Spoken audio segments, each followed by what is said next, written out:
ছেলে আর একটি মেয়ে কখনোই তারা ভালো বন্ধু হতে পারে না। কেন বলছি এই কথা তাই ভাবছেন তো? তাহলে শুনেন আমার জীবনের কাহিনী। আমার একটা বন্ধু ছিল, সে আমাকে খুব টেক কেয়ার করতো, অলওয়েজ ফোন করতো। আমি অনেক বড় একটা ডিপ্রেশনে ছিলাম। সে সব সময় সেই ডিপ্রেশন থেকে মুক্ত করার জন্য আমাকে সারাক্ষণ ফোন দিয়ে এটা ওটা করতো, বলতো তুই আমার ভালো বন্ধু, তুই ডিপ্রেশনে থাকতে পারিস না।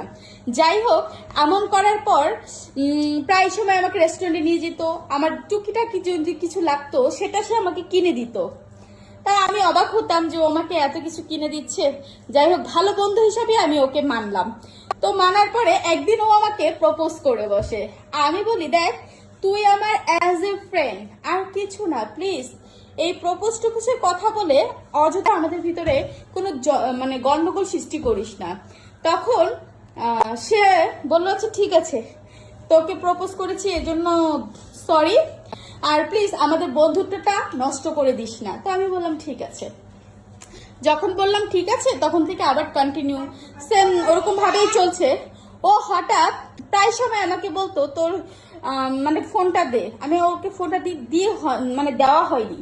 তো একদিন ও আমাকে বললো আমরা পুজোর শপিং করব, চল আমি করব, তো তুই আমাকে একটু চুজ করে দিবি। তখন আমি বললাম তুই পুজো শপিং করবি, আমি যাওয়ার কি আছে? বলে তুই আমার ফ্রেন্ড না, তুই আমাকে একটু চয়েস করে দিতে পারিস না? তখন আমি বললাম আচ্ছা ঠিক আছে। তো আমরা গেলাম মানে ভর দুপুরবেলা একটা মেইন রাস্তা, হাইওয়ে রাস্তা, তার পাশ দিয়ে খালি গাড়ি যাচ্ছে আর আসছে, কোনো গাড়ি থামাথামির কোনো গান নেই ওখানে, ঠিক আছে। তো ও কি করলো, ওখানে একটা বেঞ্চ ছিল, ওই বেঞ্চে বসলো। তো আমি বললাম কি রে বেঞ্চে বসলি কেন? তো বললো যে এখানে বসলাম আমার কিছু ফ্রেন্ড আসবে, ওদের কাছে আমি টাকা পাই, টাকা না দিলে আমি শপিং করব কি করে? তো আমি বললাম ও আচ্ছা। তো বললো আমার ফোনে টাকা নাই, তোর ফোনটা একটু দে তো, ওদেরকে ফোন দিই। তা আমি সরল মনে আমার ফোনটা ওকে দিলাম। ও কি করলো, ফোনটা নিয়ে গেল, নিয়ে ফোন দিল, কি বললো বুঝলাম না, ওর হাতে ফোন। তা আমি বললাম দে। তো দেখলাম কিছু ছেলেরা আসছে দূর থেকে, তো ওর সাথে কথা বলতেছে। তাই আমি ভাবলাম হয়তো ওর পরিচিত। তো আমি ভাবলাম এরা কি তোর বন্ধু? বলে না এরা না, অন্য কেউ। আমি ও আচ্ছা। তো ওই ছেলেগুলো একটু সামনে গিয়েছে। তো আমি বললাম আমার ফোনটা দে।